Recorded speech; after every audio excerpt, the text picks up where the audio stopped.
So the Freedom 100 Emerging Markets ETF is the world's first freedom-weighted emerging markets equity strategy in the form of an ETF.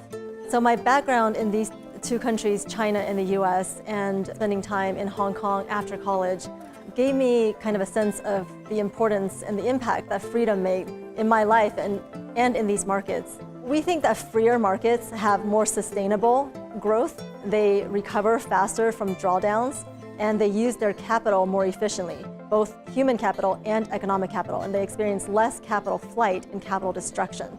And so we want to be in places where companies are free to act in their own best interests instead of the best interest of the state. One of the challenges we had in the beginning was there was no quantified metric for human freedom.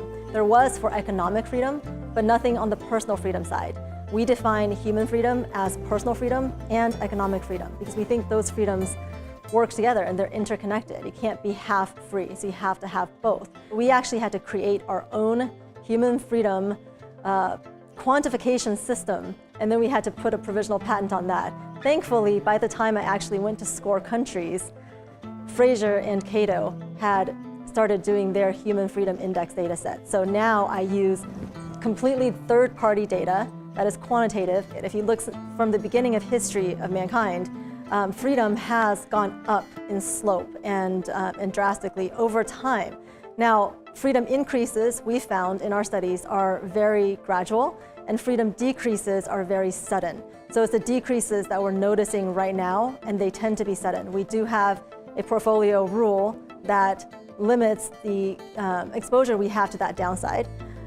But as far as the freedom levels over time, we do see an increase over a long period of time, but currently we're seeing a decrease. I think another good point to make here is that there is no 100% free market, and there is no 100% oppressive market. So the ripple effect is an interesting question because just like autocracies have a ripple effect, and we've seen that in the recent past, so does freedom. And we've seen that in the recent past. We see with the president of Ukraine, and even though he was a smaller force than the Russian military, that his stand for freedom changed the whole world's perspective on it. And I'm feeling that as the manager of this fund.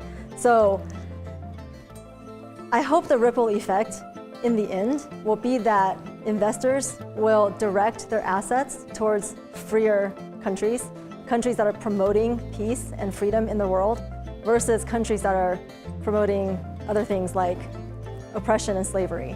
So I hope that is the end game of the ripple effect. And in the meantime, I hope that more people will consider this type of strategy as one that, one, aligns with their values, and two, generates outperformance in the long run.